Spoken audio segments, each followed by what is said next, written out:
Muy buenas tardes, bienvenidos a otro Almorzando en el 13.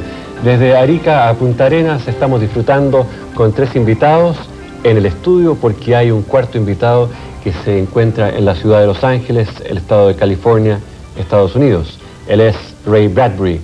Y para conversar con Ray Bradbury, uno de los magos de la ciencia ficción, se encuentra con nosotros Elena Aldunate, escritora. Bienvenido, Elena. Hugo Correa, escritor. Gracias, Hugo. E Igor Saavedra, Premio Nacional de Ciencias 1981. Y un científico que, según palabras de él, no sabe mucho de ciencia ficción, ¿no? Así es. Así es que queremos invitarlo a usted a disfrutar, a gozar de esta conversación en un esfuerzo de Canal 13 para llegar a Estados Unidos en directo y tener una conversación totalmente natural, fluida, con Ray Bradbury. Muy buenas tardes, señor Bradbury. Estamos desde Chile transmitiendo y comunicándonos con usted.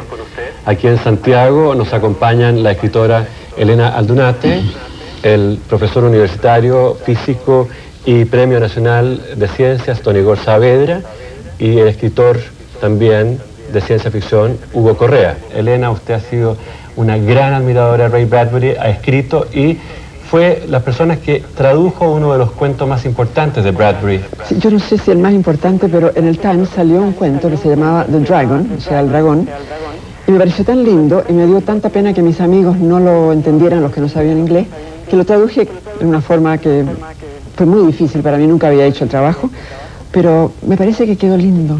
Modestia aparte, creo que quedó lindo. Lindo gracias a Bradbury, por supuesto. Sí. Usted ha escuchado, señor Bradbury, que Elena tradujo uno de sus artículos. Un cuento, sí. Un cuento, ¿no? Se llamaba El Dragón. El Dragón. El Dragon, sí. ¿Usted lo recuerda, señor Bradbury? Sí, naturalmente. Acaba de ser adaptado para ser presentado en comiquitas, en libritos de historietas. El año próximo van a salir todas mis publicaciones bajo esta forma de historietas. En un cierto sentido es un viaje en el tiempo de estos caballeros medievales buscando un dragón, porque el dragón ha matado a muchas personas, y al final de la historia el dragón aparece soplando fuego y los rechaza, los empuja, pasa, y a medida que pasa se dan cuenta que es una locomotora, o sea que el dragón no es tal cosa como un dragón, sino es locomotora con fuego, grandes ruedas, luces, y los caballeros medievales han resultado muertos por su lucha contra esta locomotora, o sea, con una diferencia de tiempo de 500 años. Muy divertido verlo y leerlo. ¿Qué le parece, Elena, que este recuerdo que se ha hecho Ray Bradbury? Me parece lindo, fantástico. Lo lindo es que el cambio de tiempo, o sea, el medioevo y la edad moderna. Eso es maravilloso, como lo trata él es fantástico. Porque todo el misterio del medioevo y toda la cosa cuando le dice, "Did you see it, Joe? It was a nightmare." O sea, nada que ver, ¿eh? Una cosa con otra. Y eso es lo lindo. De repente, se corta el cuento en dos. Vamos a traducir que lo viste, Joe, era una pesadilla, ¿no? Claro. Eso era lo que usted estaba diciendo. Eso, claro. Igor, debe ser un poco complicado, ¿no? Estar en el trabajo de la ciencia exacta, buscando un camino lógico y de repente encontrarse con estas ventanas al futuro o a otras dimensiones. ¿Cómo lo percibe usted como científico? Bueno, en primer lugar yo pienso que hay algo de ciencia ficción en este hecho de estar hablando con un escritor famoso en Estados Unidos, John Bradbury. Una conversación en que no podemos ver las caras, aunque no esté el presente. Pienso que hace no demasiado tiempo eso era absolutamente imposible de concebir. Pero pienso que eso es posible porque hubo científicos que imaginaron que se podía hacer. El primero que pensó en términos de satélites artificiales de una manera relativamente técnica fue Newton, en su libro Principios Matemáticos de la Filosofía Natural, hace poco más de 300 años. Él describió cómo colocar un satélite en órbita, que se puede calcular con matemáticas relativamente elementales. Y en ese tiempo, naturalmente, el problema era un problema técnico que se resolvió ahora.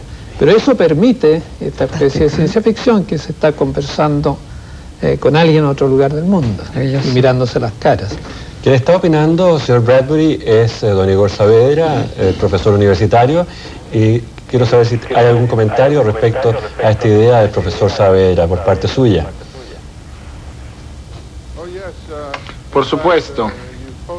De hecho, usted planteó una pregunta al inicio del programa, tratar de explicar lo que es la ciencia ficción. Encontré la respuesta precisa en un poema de William Butler Yeats, cuya última línea de La visita a Bizancio decía lo que es pasado, presente o lo que será.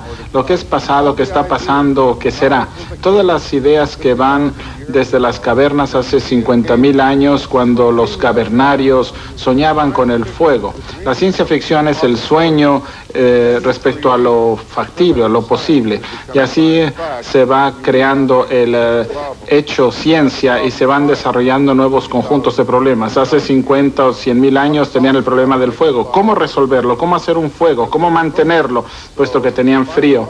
Finalmente encontraron la forma de hacerlo. El sueño de la ciencia ficción, que estaba pintado en las paredes de las cavernas, en la superficie de las mismas, era el de resolver problemas. Cómo cazar un venado o cómo cazar un mamut, cómo cocinarlo.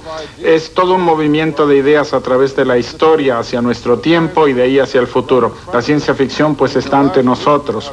Y en la última semana hemos tenido un magnífico ejemplo, por supuesto, de la ciencia ficción que se convirtió en ciencia hecho. La Unión Soviética se ha desintegrado debido al impacto de los sueños de ciencia ficción que se convirtieron en la realidad a través de la televisión, la radio, los facsímiles, los teléfonos, todos los medios de información respecto al bien y el mal, y no hay forma de escapar en última instancia. Así que este bombardeo de información, pues, a partir del cual no pudieron huir los soviéticos, hizo que se desintegraran en última instancia. Se tiene, pues, una enorme novela de ciencia ficción que se ha presentado en los últimos 10 días con Gorbachev, Yeltsin y los demás personajes. Es la historia que tenemos ante nosotros y que aún no hemos sabido etiquetar. Yo tenía aquí también tengo una persona, porque esto de la ciencia ficción uno no sabe cuándo es presente o es futuro, que en algún minuto lo conoció a usted e intercambiaron sus ideas. Es un escritor de ciencia ficción, Hugo Correa. Hugo, su amigo Ray Bradbury. Buenas tardes, Ray. La última vez que conversamos, que fue también a través de WorldNet y por intermedio de la Embajada de los Estados Unidos, hubo algo que usted planteó que me dejó bastante sorprendido. Es que estaba escribiendo óperas. Por supuesto, usted estaba escribiendo los textos, tenía un compositor neoyorquino, me parece, que le estaba haciendo la música. Eran 3 títulos, me parece: Leviatán en 1999, Moby Dick en el espacio exterior, y creo que una ópera sobre Fahrenheit 451. Una de estas óperas estaba por estrenarse en ese momento, me parece que a fines del año pasado. Me gustaría mucho que usted nos pudiera dar algunos antecedentes. ¿Cuál fue la acogida que ha tenido esta ópera, si es que se estrenó o si todavía está pendiente?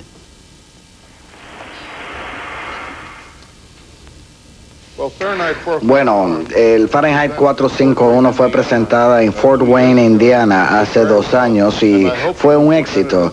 Y espero presentarla en el Festival de Spoleto el próximo año en Italia. La otra ópera, Leviatán 1999, no se ha terminado aún y estoy trabajando en un tercer musical que no es una ópera, pero se acerca mucho, que es Damn Line One, con Jimmy Whip, que es el compositor.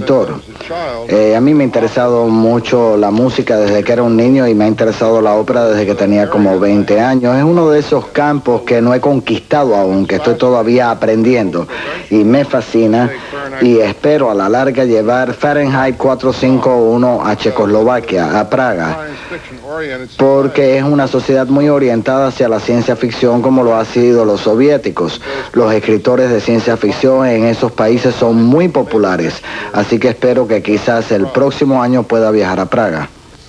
Bueno, Dandelion Wine es una obra de Bradbury que usaron los astronautas cuando alunizaron en este satélite natural nuestro. En un cráter pusieron Dandelion Crater en honor a la obra de Bradbury. Elena, usted que ha seguido tan de cerca a Bradbury en su creación, ¿puede notar alguna evolución? lógica, que tenga una línea racional, o es tan imprevisible Bradbury que va desde las óperas a las tours por Walt Disney World, o ayuda en una feria internacional como la del año 63 en Nueva York?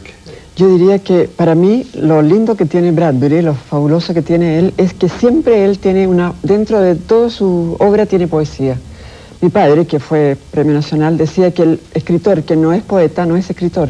Y Bradbury es poeta en toda la gama de todas sus obras. Para mí eso es lo que me fascina, esa poesía alegre, triste, trágica, pero siempre poesía que tiene él. Es realmente maravilloso. Bueno, la palabra poesía, su raíz etimológica es creatividad, ¿no? Eso. Así es que en toda poesía hay una base creativa muy importante. A mí me impresiona, señor Bradbury, que usted tenga un afán tan grande como Frank Sinatra o Rod Stewart. Usted sí, realmente tiene toda la obra leída de Bradbury. ¿Qué le parece que aquí en Chile tenga esta afán tan buena moza? Do you get me? No está esperando la traducción. Yo quería cambiar el mundo de la mejor forma posible. No me gustan tanto ser un reformador. Schweitzer lo dijo bien hace algunos años. Haga usted algo y alguien quizá lo imitará. Así pues, al escribir una buena poesía o una buena obra de teatro, las personas se entusiasman. Su adrenalina empieza a fluir. Cuando ve uno una buena película, quiere uno leer, quiere uno pintar, quiere uno actuar y cantar. Así que lo que quiero hacer es divertirme mucho, incluso cuando se trata de temas serios como Fahrenheit, que es un tema bastante serio, sin embargo es una aventura. Y así comunico mi amor a través de los libros. Lo escribí en el sótano de la UCLA hace 40 años. Y me encontré una sala en donde podía ponerme a trabajar, a mecanografiar el tiempo que deseaba. Gasté $9.90 en monedas para echar a funcionar la máquina de escribir.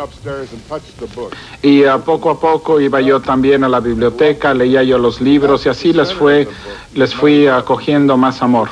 Mi amor a los libros es enorme y si puedo transmitir el amor que siento, con eso siento haber logrado algo. No quiero ser un maestro que imponga las cosas, quiero que las personas se unan a mí en cualquiera que sea la acción que yo propongo.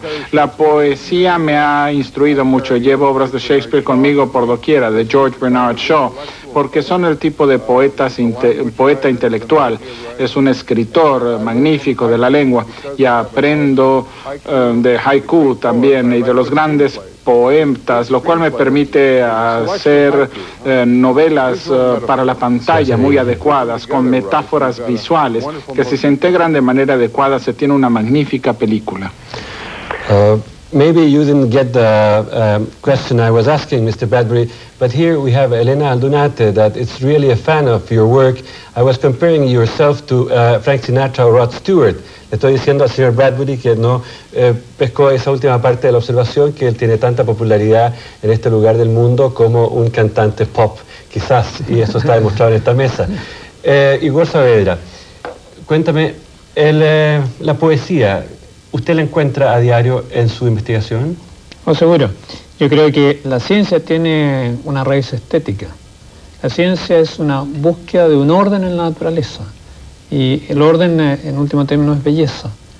Y uno descubre, sobre todo cuando trabaja, por ejemplo, en el campo de la materia inanimada, que es mi mundo, el mundo de las partículas básicas que componen la materia. Uno encuentra una ordenación, una simetría, a veces rota ligeramente, pero que tiene una razón de ser, si deja de ser una simetría perfecta. Y eso tiene un atractivo estético poderoso. Yo diría que uno de los motores de hacer ciencia es esta cosa estética.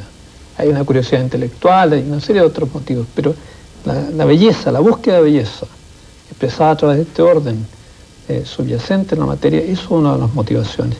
Y eso naturalmente lo junta uno con el arte, y supongo que ahí hay una ecuación personal. Y en mi caso particular, la poesía juega un rol muy importante. Desde luego, cuando yo tuve que elegir una profesión, en definitiva, yo empecé estudiando ingeniería en la Universidad de Chile, Mi vocación iba por el lado de la literatura y no por el lado de la ingeniería.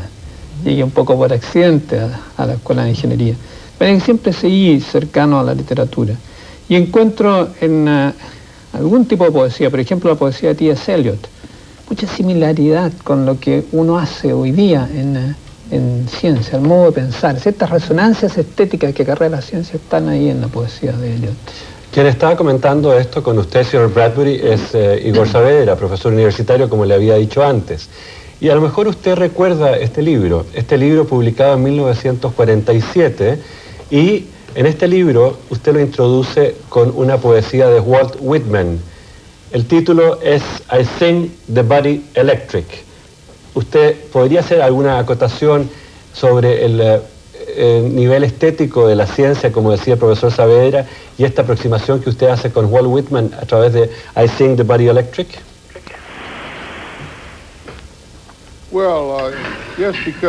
Bueno, sí, porque la historia de la humanidad es magia que se convierte en ciencia y siguen entrecruzándose tanto que no sabemos cuánto. Tenemos un elemento que colocamos dentro del sistema de las personas, pero no sabemos cómo funciona. Podemos describir algunas funciones del cuerpo, pero no sabemos por qué sucede. Todo sigue siendo magia. Parte de la ciencia siempre seguirá siendo misterio hasta el fin de los tiempos. No sabemos qué es la gravedad, no sabemos por qué el sol quema en la forma en que lo hace, no sabemos nada sobre la creación del universo, estamos adivinando. Así que es una mezcla de lo místico, de lo mágico y de lo científico para tomar ventaja y beneficiarnos de nuestros conocimientos y sobrevivir. Y el papel que desempeñan los poetas en todo esto es ser un portavoz para los científicos. Conozco muchísima gente que trabaja en Caltech y en el laboratorio de propulsión, motores a propulsión, y ellos pueden describir sus funciones en metáforas. Aunque no sepan expresarlas en metáforas, sus acciones hablan por ellos. Pero también se necesita alguien que llegue y plantee interrogantes como ¿qué estamos haciendo? ¿Quiénes somos? Entonces yo me atrevería a decir la siguiente metáfora: nosotros somos los carpinteros de una increíble catedral que es el espacio. Parece una empresa tecnológica y de hecho lo es, pero ¿por qué lo estamos haciendo? Eso de ir al espacio sideral. Para sobrevivir, no vamos a quedarnos aquí. Este es simplemente donde crecen las semillas, pero vamos a seguir hacia otros mundos y llegaremos un día a Marte y lloraremos de la emoción. Así que es una excursión poética, religiosa, porque nos estamos relacionando con el universo, tratando de determinar qué es lo que hacemos aquí. Claro, lo que estamos haciendo aquí es aprovechar ese don que se nos ha dado de poder disfrutar de la vida. Y cualquier cosa que yo haya podido dar para que ustedes se despierten en la mañana y hagan lo obvio. Por ejemplo, estuve en Roma hace unas semanas atrás, me desperté a las 5 de la mañana, miré por la ventana y había un solo taxista en la plaza y dije, Dios mío, me vestí rápidamente, me monté en el taxista y le pedí que me llevara a la plaza San Pedro. Y llegué allí a las 5:30 cuando estaba saliendo el sol, pintando todas las columnas del arco de columnas del Bernini, y yo era Roma, yo estaba solo en esa plaza. Y es justamente de eso de lo que se trata. Estamos solos en el universo, aunque haya millones de nosotros, y sentimos nuestra soledad y sabemos que si no somos cuidadosos, no solo viviremos en la Tierra, sino que moriremos en la Tierra. No basta, hay que ir a la Luna, a Marte y más allá, y eso significa religión, relacionarse uno con el universo. Eso es lo que quiere decir, ni más ni menos. ¿Cuál fue la pregunta, por cierto?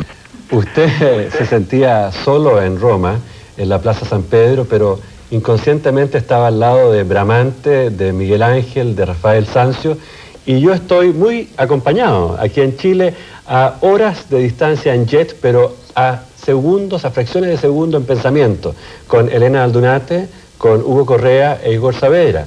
And I would like you to join us and ask some questions to your friends here in this Almorzando en el 13 from Chile. Le ruego al señor Bradbury que nos haga preguntas también, porque esto no es una entrevista, es una conversación.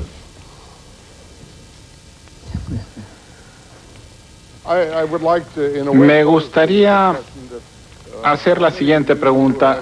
¿Cuántos de ustedes han reconocido los aspectos de ciencia ficción que tenemos ante nosotros de continuo?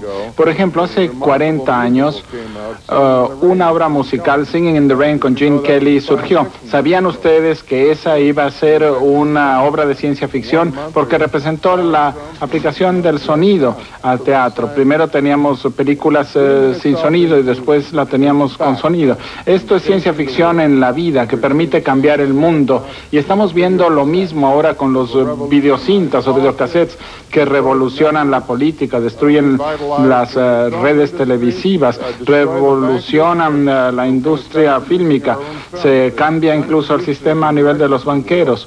Los jóvenes productores de cine hoy en día irán directamente al público preguntándoles qué quieren que filmemos para ustedes, mándenos $10. Y cuando miles de personas manden sus $10, financiarán directamente la película, eliminando a los banqueros y a los intermediarios. Así se tendrá toda una nueva creatividad fílmica. ¿Cómo reaccionan ustedes ante esa idea? ¿Qué les parece? Elena, ¿cómo reacciona usted frente a esa idea? Yo lo hallo maravilloso porque yo voy a decir algo que no tiene mucho que ver con esto, pero en el fondo tiene. Hace muchos años atrás mi padre conoció a Fred Hoyle y le preguntó, profesor, ¿qué opina usted de los escritores de ciencia ficción? ¿Usted cree que en realidad es ficción? Y Fred Hoyle le dijo, profesor, todo lo que el hombre imagina va a ser. Porque el hombre dentro de su mente tiene el futuro, tiene el pasado y tiene todo lo que puede el hombre captar con su mente. Y yo creo que eso es lo que él hace, que es maravilloso. O sea que el escritor de ciencia ficción, el escritor en general, el artista en general, está avanzando en el futuro lo que el hombre va a hacer. Y el hombre no puede imaginar lo que no va a hacer porque no está dentro de su mente. Eso me parece fantástico. Pero Hugo ha imaginado este hombre que puede llegar a ser en Los Altísimos una de sus obras. ¿Concuerda? ¿Tiene alguna posición discrepante? ¿Cómo ve la opinión de Bradbury? Bueno, él, yo encontré que fue bastante audaz al plantear la ciencia ficción en ópera, por ejemplo, y en teatro, porque precisamente una de las críticas que se le hacía a la ciencia ficción en estos géneros literarios, tanto en la ópera como en el teatro, es la falta de vivencias. Si uno ponía, por ejemplo, en escena una llegada a Marte, la gente no podía imaginarlo. Eso estaba bien para verlo, por supuesto, en una película, pero la falta de vivencias era contra estos géneros nuevos, o sea, la ópera misma o el teatro. Pero evidentemente que ahora las vivencias existen. Ahora si se habla de un viaje a la Luna, ya el viaje a la Luna se hizo. Todas esas cosas que antes realmente solo cabía en la imaginación, en la actualidad ya son reales. Y además, más especialmente en los Estados Unidos, en Japón, en los países muy desarrollados, se vive indudablemente en un contexto mucho más de ciencia ficción que nosotros mismos. Existen en todos los países actuales casas ya inteligentes, aparte de los edificios inteligentes que dicen, casas inteligentes que preparan la ducha, pueden preparar la comida, pueden preparar el desayuno, despiertan a su morador para que no llegue atrasado y siga durmiendo. Bueno, hay una serie de cosas que ya fueron en una época solamente un, ¿cómo se llama?, producto de la imaginación, que ahora es la realidad. En cuanto a la posibilidad de la búsqueda de vida inteligente en otros planetas, o sea, la búsqueda de otros planetas habitados, es una cosa que recién está comenzando, así que todavía eso debe chocar mucho una ópera en que aparecieran, por ejemplo, seres de otros mundos, porque indudablemente todavía no existe ninguna posibilidad. Recién tengo entendido que se está proyectando, se está proponiendo en los Estados Unidos un plan para la búsqueda de vida inteligente en el universo. Y frente a eso, uno de los senadores que estaba encargado del proyecto dice, me parece una gran ambición buscar la vida inteligente en otros mundos cuando es tan difícil encontrarla aquí en Washington. ¿Ah? Entonces, es un hecho de que esa audacia que ha tenido Bradbury de plantear la ciencia ficción en otros géneros literarios, me parece a mí que es de las cosas destacables dentro de su literatura. El señor Bradbury se refería a Just Singing in the Rain. Nosotros estamos con un sunny day aquí, un día soleado en Santiago de Chile, transmitiendo Almorzando en el 13 desde Arica a Punta Arenas, pasando por Los Ángeles, California, en Estados Unidos. Nos acompañan en la mesa, aparte del señor Bradbury, Elena Aldunate, escritora, Hugo Correa, escritor, y el científico y profesor universitario Igor Saavedra. Vamos a hacer seguramente en unos segundos más una pequeña interrupción del programa para seguir conversando con el señor Bradbury. De todas maneras, en un minuto más seguimos con Just Singing in the Rain.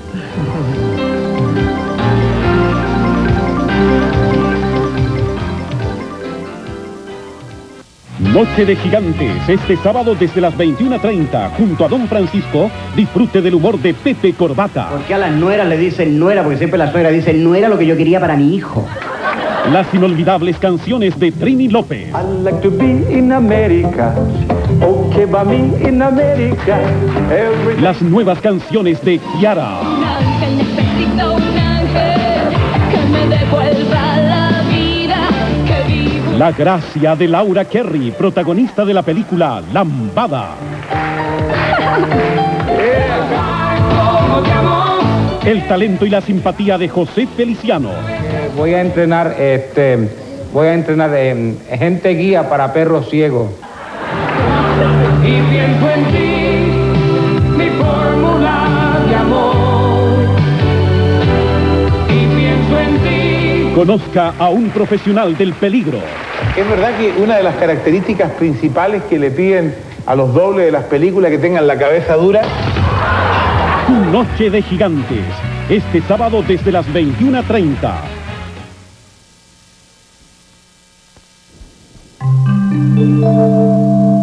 La Escuela Abierta de Educación de Tránsito de Carabineros informa.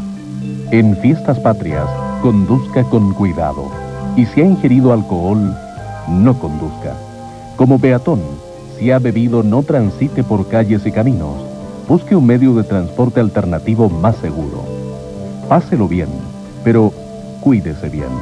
Queremos que no ocurran las tristes circunstancias del año 1990, en que desde el 14 al 19 de septiembre se originaron 648 accidentes, los que dejaron una secuela de 51 muertos, 514 lesionados y 281 vehículos dañados. Carabineros de Chile se preocupa por usted.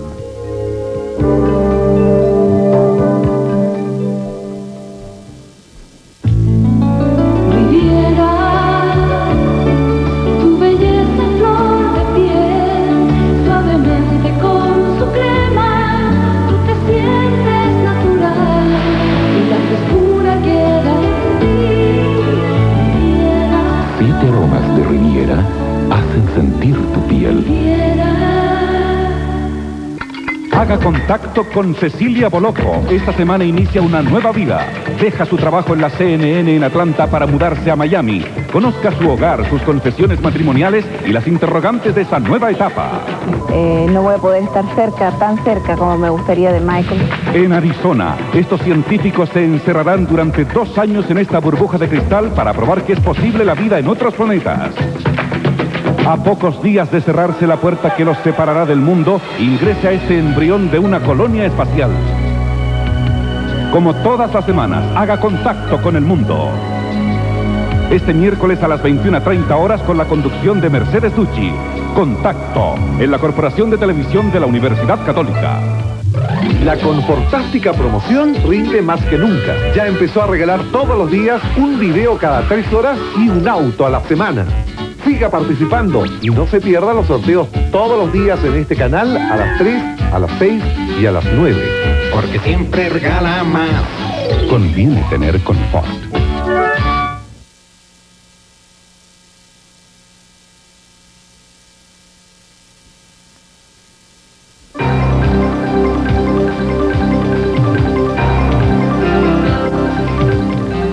Ray Bradbury en Los Ángeles, California, estaba haciéndonos una pregunta amplia a los comensales de este Almorzando en el 13. Igor Saavedra estaba por contestar lo que significaba este continuum, que tengo entendido que en la física es uno de los problemas irresolutos. Así es, digamos un problema pendiente, pero antes yo quiero tocar esta idea de ciencia ficción que señalaba John Bradbury. Los ejemplos que él da, lo que pasó recién en la Unión Soviética, más que ciencia ficción, yo diría es tecnología ficción, que es distinto. La ciencia es búsqueda de conocimiento, tecnología es aplicación de ese conocimiento. Lo que cambió la situación política en la Unión Soviética fue un conjunto de antecedentes, uno de los cuales sin duda fue la información que el señor Bradbury estaba señalando. Y eso es tecnología. Y yo tengo la impresión de que mucho de lo que se hace cuando se habla de ciencia ficción es más bien tecnología. Y creo que el género con más propiedad debería llamarse tecnología ficción que ciencia ficción. Me gustaría saber cómo reacciona el señor Bradbury a eso. Señor Bradbury, el señor Saavedra hace esta precisión respecto a ciencia ficción o tecnología ficción. ¿Por qué no lo discutimos un poco en este diálogo entre Estados Unidos y Chile? Me parece que es lo mismo, tecnología o ciencia ficción.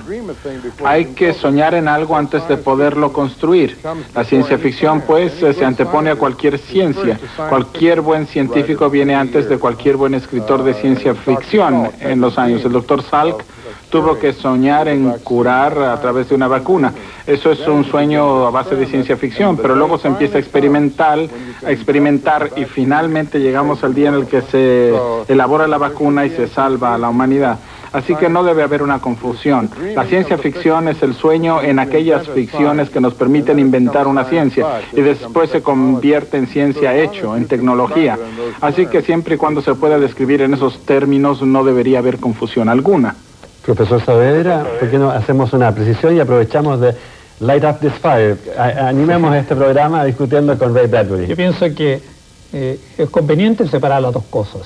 Sobre todo en un país en vías de desarrollo, como el caso de Chile, la cosa aplicada, eso sí se reconoce como una cosa válida. La tecnología sirve, la ciencia no necesariamente sirve. ¿Por qué? Porque la ciencia tiene que ver con creación de conocimiento y no con aplicación. La tecnología es esa aplicación de conocimiento y eso se nota de manera directa, mejora la calidad de vida de modo directo. Pero sin la ciencia previa no puede existir esa tecnología hoy día. De manera que reforzar esta diferencia como yo lo hacía es un poco abogar por la necesidad de la ciencia, que es lo que el señor Bradbury estaba diciendo. Yo estoy de acuerdo en la importancia de la ciencia, por cierto, es mi oficio, pero creo que es bueno distinguir ciencia por una parte y tecnología por otra.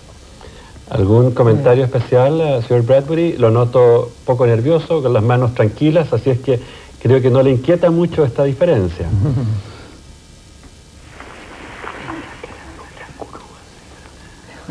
No, solo que creo que es un problema de semántica. Les voy a dar un buen ejemplo. No podíamos hace 30 años ir a la luna. ¿Por qué? Porque no teníamos modo de regresar. No ha inventado el escudo térmico. Pensábamos que no era posible inventar un material que no se quemara. Y cuando finalmente se resolvió ese problema y tuvimos el escudo térmico, pudimos ir a la luna y regresar. Entonces, hubo el sueño, había que soñar de encontrar una solución, ese es el sueño, se resuelve, se convierte en una tecnología y podemos ir a la luna. Pero quiero hacer un comentario adicional que realmente me interesa muchísimo respecto al futuro.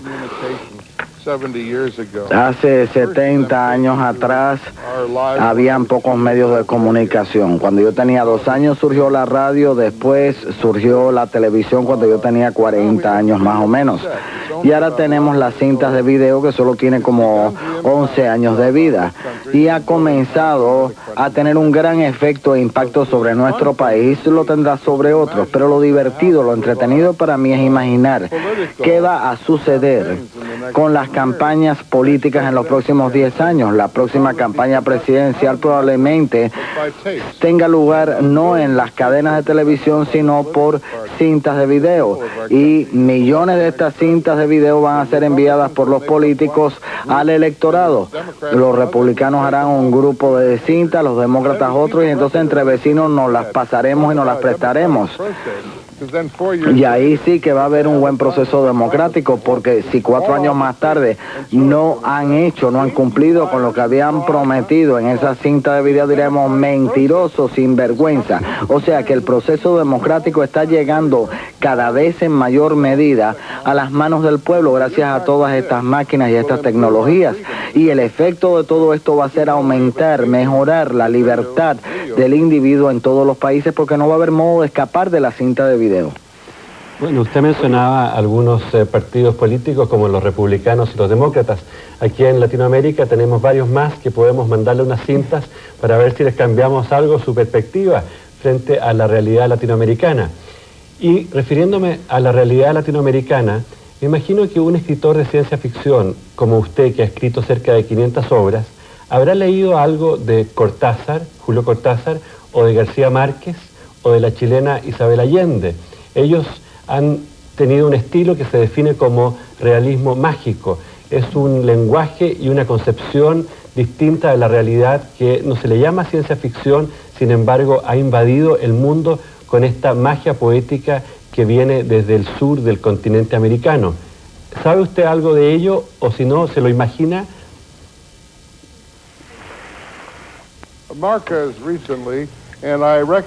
Sí, efectivamente, reconozco en su estilo y en su enfoque el tipo de cosa que vemos precisamente en mi novela sobre el diente de león. Las cosas a veces son mayores que la vida misma, quedan mejor enfocadas. El uso de las metáforas, por ejemplo, en el caso de Gabriel García Márquez. Esto se aparta de otros escritores más realistas que son muy aburridos. Cualquier persona que me diga que una persona entró al salón, se sentó, encendió un cigarrillo y se asomó por la ventana, me pone a dormir de inmediato. Cuando yo hago una obra teatral, utilizo el realismo mágico. Cuando la mujer entra a la cocina y abre la llave del agua, lo que sale en el caso de mis obras no es agua, es vino. Y creo que esto aparece también en Gabriel García Márquez, en donde siempre sale vino de sus llaves de agua. Bueno, para que usted no se duerma, cuando yo abra mi lapicera va a salir Elena Aldunate. Elena. Bueno, yo estaba pensando, usted sabe que la imaginación es la base, ¿no? Yo estaba pensando en algo muy atrás.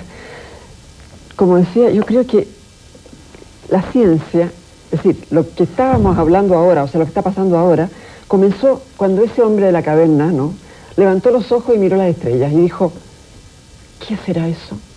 Ahí empezó, yo creo, la ciencia ficción, la ciencia, empezó todo el saber del hombre, toda la búsqueda del hombre. Eso es lo maravilloso, que el hombre, es decir, él decía que hay que ser realista, ¿no es cierto? O sea, la realización a la imaginación.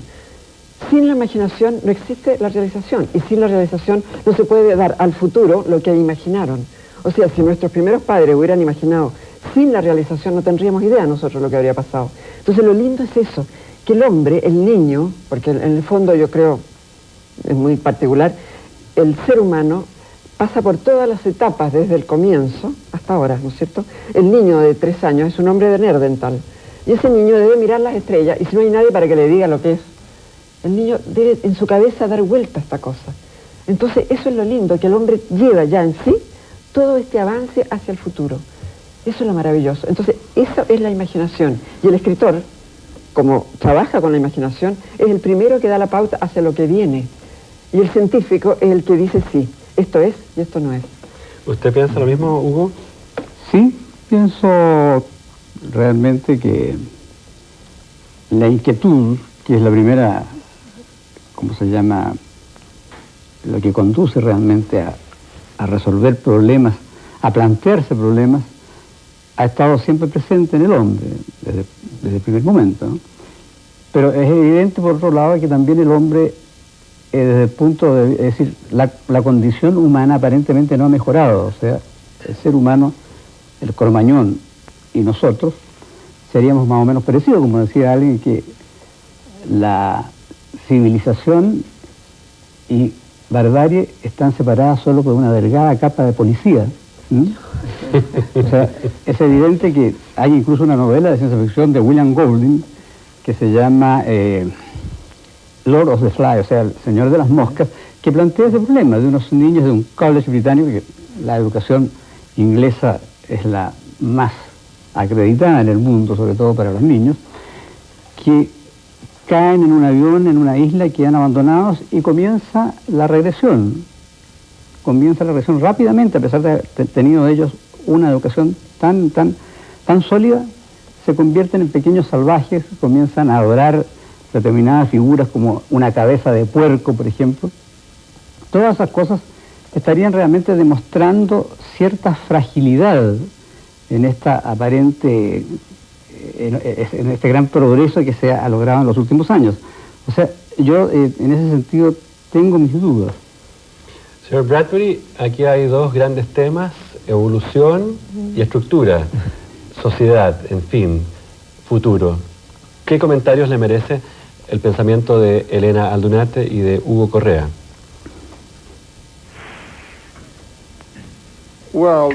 Bueno, es una lucha continua para todos nosotros el seguir siendo humanos. Los modales son la fuente de todo. La guerra son malos modales. África tiene problemas múltiples y muchas naciones con malos modales porque están simplemente entregadas a aniquilarse los unos a los otros. Es un proceso difícil, doloroso. Hay muchos países que ya lo están llevando adelante y en mis próximos 20 años de vida lo que yo espero es cambiar a las ciudades estadounidenses para que vuelvan a ser humanas. Yo he sido responsable como consultor para la creación de 3 centros comerciales en California, el Horton Plaza y otros más. Y estos son 7 sitios para que la gente vaya allí y vuelva a convertirse en lo que son seres humanos. Porque cada vez hay mayor violencia y si se logra crear un ambiente donde los seres humanos puedan ser y actuar como humanos, estaremos ayudando al progreso de la humanidad. Hay ciudades en los Estados Unidos como la ciudad donde yo nací, donde no hay necesidad de remodelarlas o de reconstruir estas ciudades, porque tan pronto como uno construye 40 restaurantes y todos abren la misma noche, todo cambia, la gente viene, la gente camina, compra, se sienten seguras. Así que no solamente yo estoy escribiendo sobre el futuro, sino que tengo toda la intención de cambiar ese futuro. Walt Disney fue el gran maestro de esto.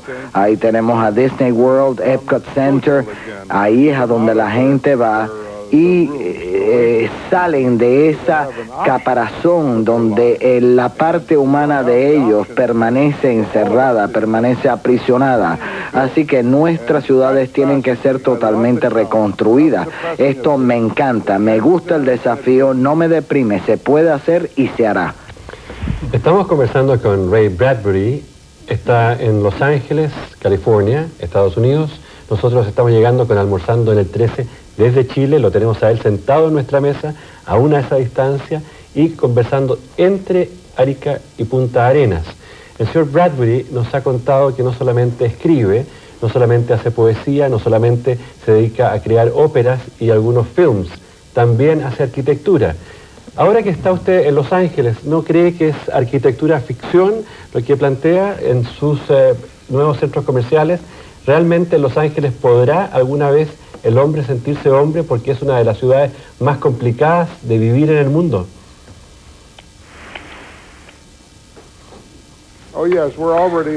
Sí, ya nos encontramos en un proceso tal. Hay varias áreas que se están tornando más humanas. Hollywood tiene que ser reconstruido del todo. Hemos permitido que se destruya. La zona del centro de Los Ángeles confronta muchos problemas. Me gustaría mucho ver que Los Ángeles y su centro se convirtieran en lo que son las mejores zonas de la Ciudad de México. De hecho, ya se ve ahora como si fuera la Ciudad de México, poniendo adoquines en las aceras, con una influencia de la arquitectura hispana y colonial, conectando así a esta ciudad con el pequeño Tokio y el barrio chino. De tal manera que las personas vengan, se mezclen unos con otros y vean la variedad que ofrece la vida y las distintas nacionalidades que son, por cierto, muy ricas en Los Ángeles. Todo esto se tiene que hacer en el transcurso de los próximos 20 años para que la ciudad sea segura para todos los que la habitamos. La preocupación suya, Igor, no solamente termina en la ciencia. Usted ha participado en algunas campañas por recuperar nuestra ciudad. Es un científico que ha saltado desde la universidad a la ciudad, igual como este escritor también se preocupa, en último término, por la calidad de vida del hombre. ¿Qué visión tiene usted como científico ayudado por esta percepción del señor Bradbury sobre el futuro de la calidad de vida del hombre. Yo pienso que hay grandes perspectivas de mejorar la calidad de vida de los seres humanos, pero eso pasa por tener visiones distintas del desarrollo de las que tenemos hoy día.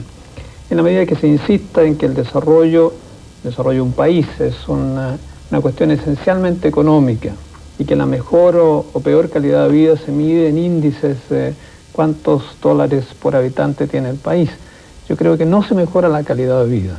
La calidad de vida es un problema complejo que tiene ciertos aspectos cuantitativos, medibles, como los aspectos económicos, que son muy importantes sin duda, pero tiene otros aspectos cualitativos que no se pueden medir por el método científico, y hay que hacer una mezcla de estas dos cosas. Así que yo no creo que cuando se trata de mejorar la calidad de vida en Chile, o en Santiago de Chile en particular, ese sea un problema que lo puedan resolver o la gente que maneja la política, la gente que sabe de ciencia, o los artistas, cada uno separadamente. Yo creo que todos tienen un aporte que hacer, y de ese conjunto de visiones tiene que ir surgiendo las soluciones, poco a poco. Se trata de un problema multidisciplinario que hay que resolverlo entonces viniendo de distintas fuentes. Usted, Elena, como escritora, seguramente tomando las palabras del profesor Saavedra, ha planteado en sus libros, en sus cuentos, diversos mundos posibles. ¿Usted cree, cuando crea esos mundos, en que mejora esta calidad de vida que hablábamos? Sí, yo justamente quería hablar de eso. Encuentro que en general los escritores de ciencia ficción tienen una errónea forma de plantear sus cuentos. O sea, es una cosa trágica, terrible el futuro. Yo creo que no. Yo creo que el futuro tiene unas posibilidades maravillosas. Y creo que, como decía Ray Bradbury, lo que importa es la conducta, o sea, la educación del niño hacia el futuro. Porque mientras más se eduque al niño para un futuro, porque nosotros los adultos ya estamos como en un molde un poco, entonces es difícil que nosotros los adultos podamos, digamos, mejorar el futuro. Pero yo creo que sí, la juventud puede mejorar el futuro a través de la educación. Eso es lo que yo creo. Como él dijo que la guerra es una mala educación, tiene toda la razón. Yo espero que en el futuro, en vez de esos monstruos que van a venir a comernos, yo creo que van a venir unos seres muy evolucionados a enseñarnos el amor, la maravilla, la belleza, la paz. Eso es lo que yo creo.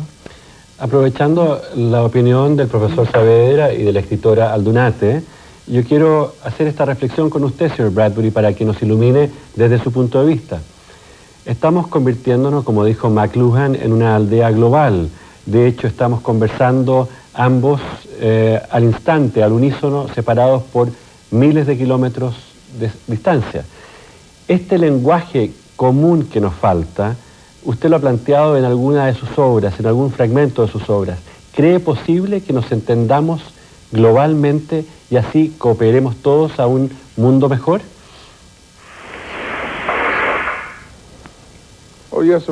Naturalmente, debido a la televisión, debido a las videocintas, hay millares de horas de películas sobre arquitectura, arte, la historia de América del Sur, de Francia, de Alemania, la historia de la poesía. Todo esto está disponible y yo describo esto como granadas mentales. Ustedes la tiran en un aula y explotan, y eso viene a sustituir un poco la lectura. Hay muchos intelectuales que están equivocados respecto a la televisión o a las películas. Las películas, las buenas películas o una buena televisión pueden ser un buen y adecuado sustituto de los libros porque plantan la semilla de la inquietud, de las ideas en las mentes de los que las ven. Uno ve que al día siguiente, después de una de estas películas, ve que salen a buscar libros y a comprar libros que tengan que ver con el mismo tema. Así que mi idea del futuro encierra el deshacerse de la mayoría de los políticos. No saben lo que están haciendo. En cualquier país no tienen idea ni les interesa lo que vaya a suceder en el futuro. Muchos de los políticos que yo he conocido aquí son, sí, buena gente, pero es gente que está ahí simplemente para mantenerse en el cargo, y eso no es suficiente. Y el problema con la política es el siguiente: si uno fracasa, bueno, pues entonces uno simplemente le impone más impuestos a la gente. Nosotros debiéramos en ese caso, quizás si quisiéramos vivir así, poner en manos de las industrias y en manos de la religión nuestra educación, porque si ellos fracasan, desaparecen del mapa.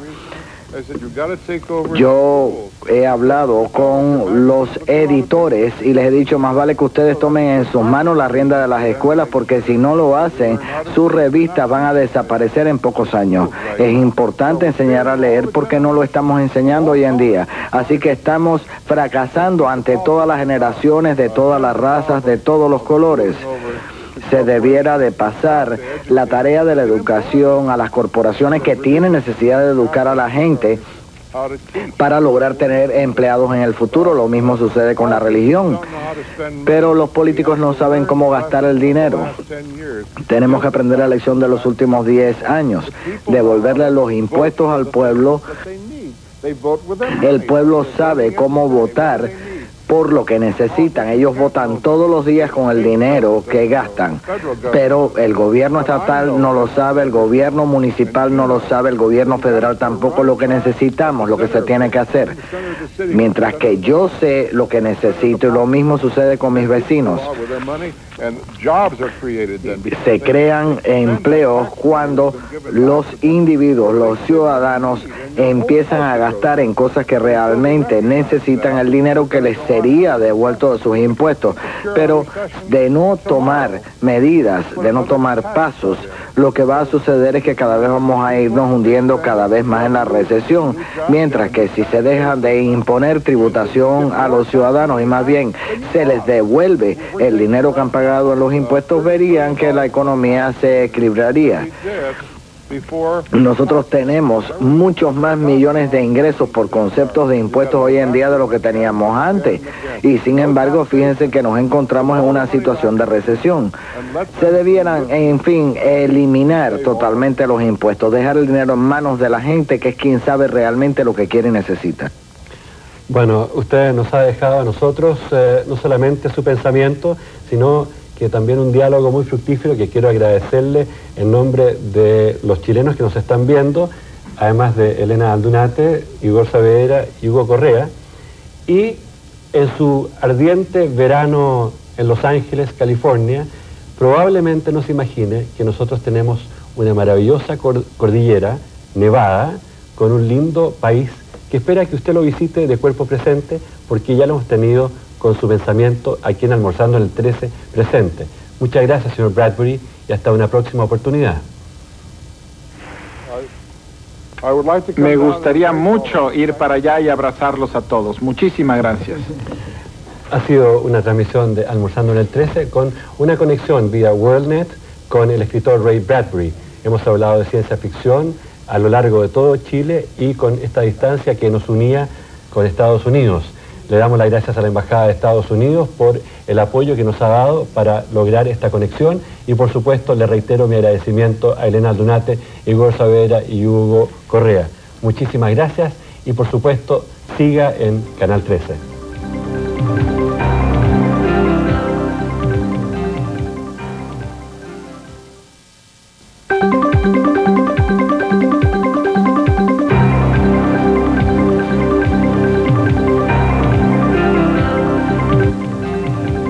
Enseguida presentaremos las noticias de Teletarde y posteriormente